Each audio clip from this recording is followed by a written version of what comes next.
Okay, I just thought I'd upload this video a little bit more on context because I realised the other day that although we've talked a little bit about some of the historical context surrounding Heaney, there are also some more specific things in terms of his identity and different theories that kind of influence his work. So I'm going to talk you through those now, probably for about 10 minutes. You might want to take some notes as you're listening. You can also look at what I'm writing down as well, but I might be shaking the camera all over the place. So the four things I'm going to look at are things that have happened kind of historically that have influenced the three poems that you're going to be looking at over the next week. Some issues to do with Celtic identity. Some ideas to do with how he focuses on like the everyday, and also the concept of post-colonialism and how that influences his writing. So, first of all, I realised when we were talking about historical context, we focused quite a lot on Irish history and also relations between Britain and the Irish. That is important, but one thing that might help you to actually kind of understand that a little bit more, especially if you're looking at the Catholic and Protestant divide in Ireland, is how that came about and why it existed. So, first and foremost, it's important to remember, obviously, that Ireland wasn't always a part of Britain. It didn't become part of Britain until the late 18th century. And prior to that, quite a few changes had happened in both countries. So, for example, a big event that took place in the 16th century, and I'm not a history teacher, so I can't give you the exact dates, was the Reformation of the Church. So the Reformation of the Church in England, so that event actually happened in the UK, took place because Henry VIII decided that he wanted to divorce his wife, Catherine of Aragon, to marry someone else, and the only way that he could do that was basically to denounce Catholicism in England. So he actually kind of obliterated Catholicism as a religion in England, and he made himself the head of what we call the Church of England, which is a Protestant church. I'm writing some of this down.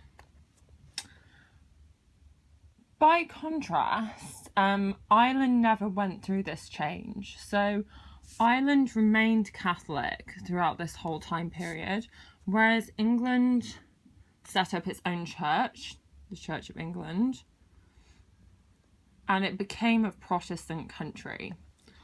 Now, although that might seem like a very small difference, that kind of religious divide did influence somewhat how the English treated the Irish people later when the Act of Union took place. I think it was 1798 that happened. So as a result of that, when Ireland became part of the Union, the Protestant English settlers were treated differently by the English, and also the Catholics were treated a lot more poorly. So this union that happened as well also saw a big influx of English people into Ireland. And that wasn't really kind of like a peaceful migration, because what happened was a lot of these Protestant settlers were given a lot of money and ownership of land, and the majority of Irish Catholics were kind of working for these Protestant landowners. So it wasn't necessarily a very kind of like happy union. Add to that what happened later in the 19th century, in the mid-19th century, with the Irish potato famine. Again, the Protestants were favoured during that time. So, like, in terms of aid from England, the Protestants in Ireland were favoured over the Irish Catholics. So you can see that over centuries, there was a lot of kind of like bad feeling and conflict between those two groups of people. So I'm just going to make a note of that. My notes aren't great, I'm not going to lie. You might want to write down some different stuff. So, we know, however, that Seamus Heaney, his family kind of did include both sides. So his family did include Catholics and Protestants, which isn't entirely unusual for a lot of people. But he does also recognise a lot of these struggles that Irish Catholics have been through. So a lot of his poetry acknowledges these kinds of struggles, and a lot of it as well refers back to these agricultural roots that a lot of the Irish Catholics had. So actually making a note of that might be useful. So just the fact that the reason a lot of his poetry focuses on that is because he's kind of acknowledging that mixed Irish identity. Okay, the next thing I'm going to talk about is his kind of Celtic identity, because I don't think we've talked about that at all, and that is quite significant as well.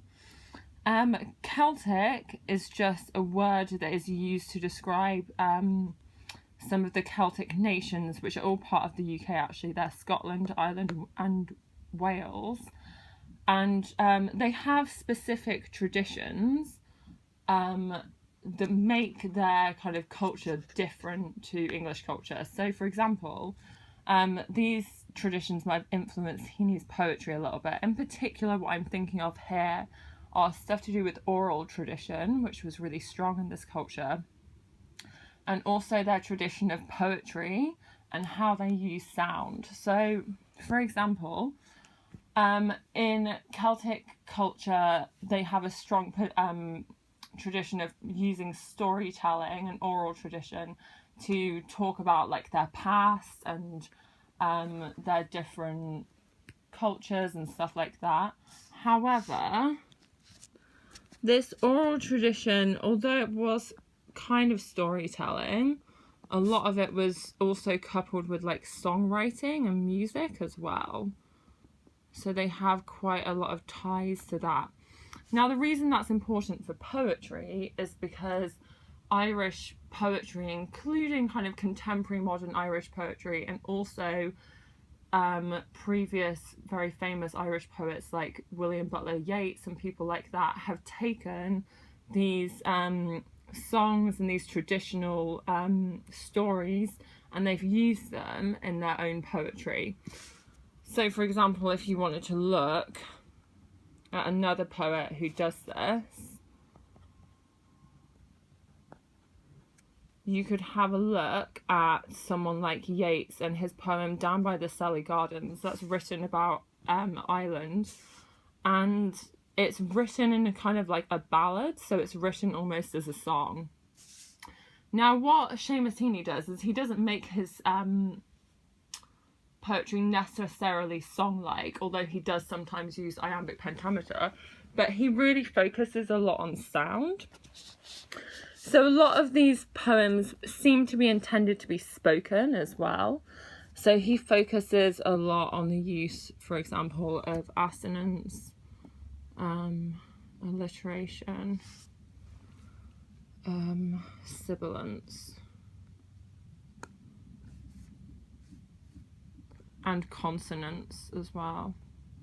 So it's just worth remembering that those kind of devices that he uses, so assonance, alliteration, sibilance and consonants, are partly influenced by this idea of making the poetry sound musical, rather than just kind of giving it a set structure or whatever. So that's another thing just to think about when you're analysing it. And it might be a link that you want to make in your IOC to the context, or just to the effect of those sound devices.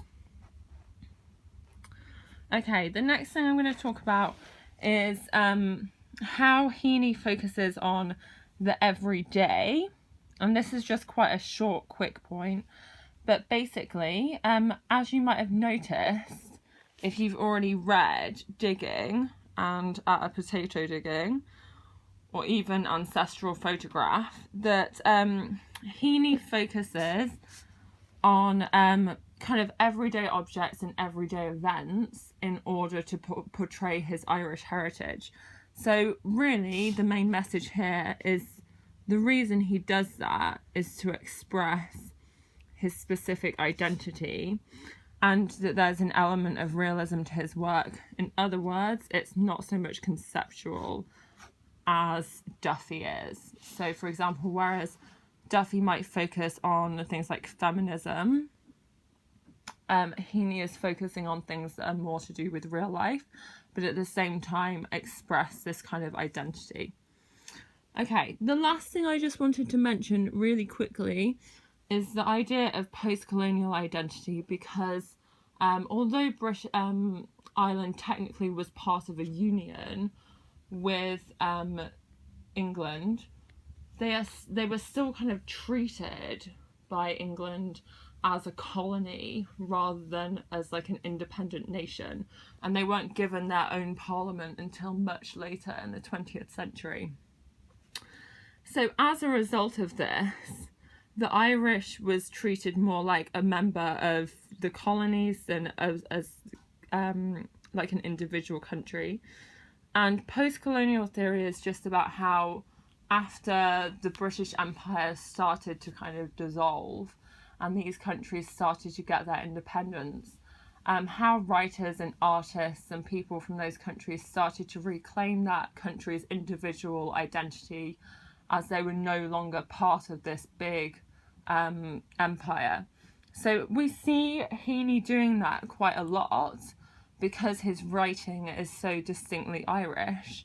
And so it might be worth considering how he uses these specific ideas and portrayals of Ireland to kind of reclaim the voice of the Irish people.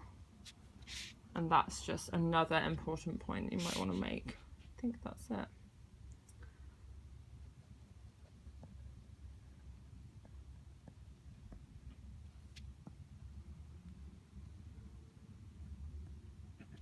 Okay. Yeah, so that is my final note on that. Hopefully that makes things a little bit easier. Just in terms of analysing some of the images and some of the events in those three poems, it might give you a couple of extra things to say in terms of contextual analysis and the effect of those different poems. Okay.